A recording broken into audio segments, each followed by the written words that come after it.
자, 두 번째 내용 보겠습니다. 조용한 성격은 미용하기가 힘든가요? 아, 그렇죠. 여기에 대한 질문. 지금 뭐 많이 공감하고 계시는 분들 계시겠죠. 어떤 생각들 하시는지 궁금합니다. 저희 함께 헤어가 이게 참 바로바로 볼 수 있었으면 여러분의 얘기도 좀 듣고 같이 좀 얘기도 나누고 하면 좋은데, 제가 생각한 거를 얘기한다는 게 좀 죄송스럽긴 하지만, 저 그래도 나름 깨어있는 미용인이기 때문에 좋은 조언, 어드바이스를 해줄 수 있었으면 좋겠다는 생각입니다. 내용은 이래요.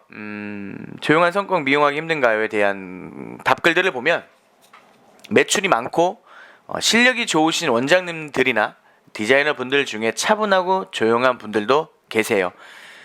그 대신 저마다 다른 매력이 있죠. 요거 중요한 것 같아요. 실력이 좋고 이런 분들, 차분하고 조용한 분들 많죠, 당연히. 근데 매력마저 없다면 내가 저 사람한테 왜 와서 머리를 해야 되지? 라는 생각을 좀 가질 것 같아요. 저희 샵에서의 저희가 가장 디자이너로서의 추구하는 바가 뭐냐면, 너는 과연 미용사로서의 가치가 있냐라는 거거든요. 흔히 말하는 우리가 매장에서는 무대라고 생각합니다. 저는 그래요. 제가 제일 좋아하는 사람이 JYP 박진영이거든요.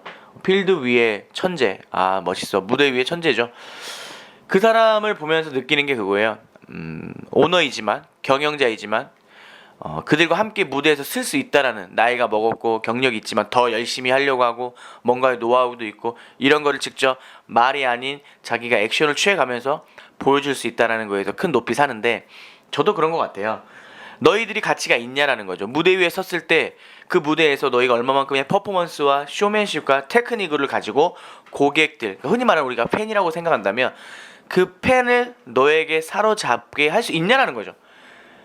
그런다고 본다면 조용한 성격이 미용을 한다? 나쁘지는 않지만 과연 그 사람에게 어떤 매력과 당신만의 특화된 기술과 주 무기, 살아갈 만한 그런 무기, 경쟁력이 있어야 된다는 거죠. 그걸 한번 생각해 보셨으면 좋겠어요.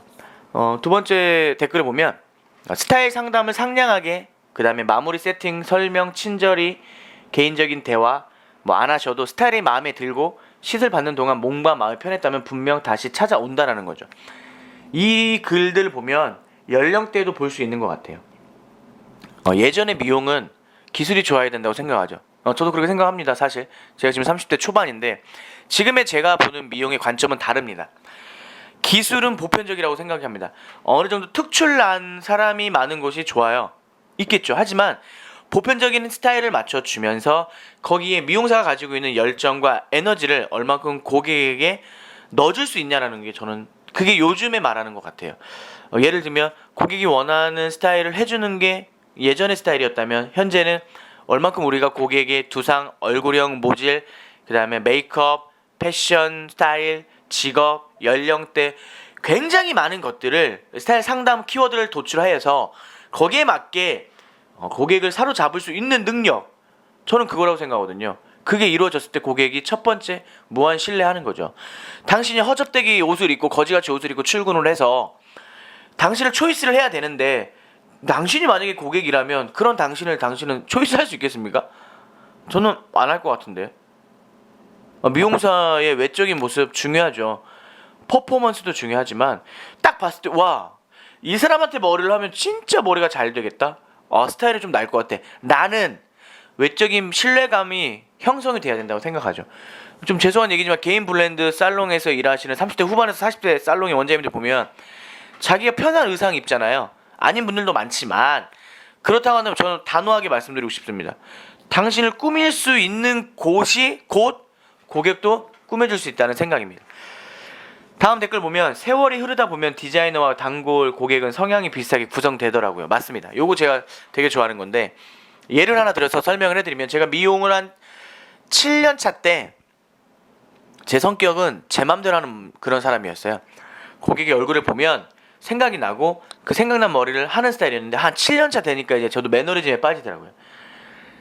고객이 원하는 머리를 해줘야겠다는 생각이 어느 순간 들었어요. 그래서 해줬죠. 이렇게 물어봐요. 고객님, 오늘 어떤 스타일 해드릴까요? 그랬더니 제 고객님 중에 한 분이 이런 말을 합니다. 그분이 지금 미용을 하면서 제가 정말 감사드리는데 뭐냐면, 재민 선생님 바뀌신 것 같아요. 네? 제가 뭐가요? 저 그대로인데요.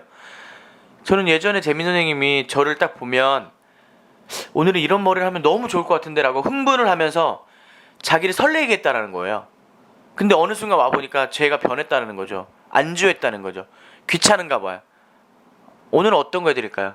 그 어떤 거라는 걸 모르니까 고객은 오는 건데, 상담받고 싶어서 오는 건데 제가 거기에 대놓고 되려 어떤 머리 해드릴까요? 라고 하니 참 그분은 참 씁쓸했겠죠. 하지만 그분이 만약에 그 얘기를 안 해주셨다면 저는 아마 지금 이렇게 못했겠죠. 근데 이제 그분이 저한테 따끔하게 정말 머리 뒤통수를 한 대 치며 후려갈기는 듯한 느낌으로 얘기를 해주셨어요. 정말 감사하게도. 그래서 지금 변하고 있죠. 변했고 그러한 변한 마음으로 유지를 하고 있는 거죠. 그러다 보니 지금은 우유부단형 스타일의 손님들이 되게 많이 오고 자신의 스타일을 찾지 못하는 분들이 저에게 많이 오죠. 그런 매니아층의 팬이 형성이 되는 것 같습니다. 그래서 제 결론은 그래요. 조용한 성격이 미용하기 힘들진 않습니다. 인턴일 땐 좋아요. 묵묵하게 일을 하니까. 하지만 당신이 고객을 리드한다면 기술로서 리드하기 전에 뭔가의 말을 해야겠죠. 그 말을 조용조용한 가운데 해도 돼요. 근데 여기서 말하는 그 조용한 성격이 일할 때까지 같이 내포되어 있는지 잘 모르겠어요.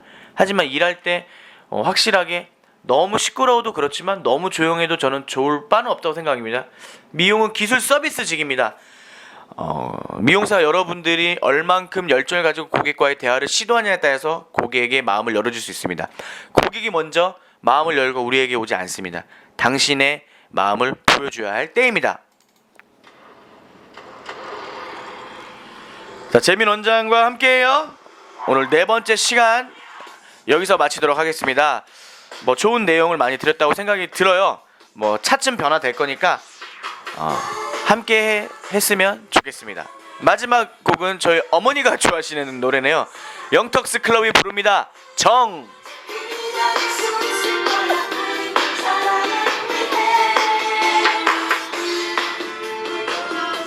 자, 재민 원장과 함께해요는 어반트렌드 50 원장과 헤어왕 재민 원장이 함께합니다.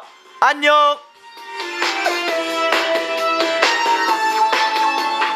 다른 나를 사랑했다고 나 없이는 못 살겠다고 하늘처럼 믿었었는데 이제와 헤어지자니 남은 사랑 어떡하라고 추억들은 어떡하라고 보고 싶어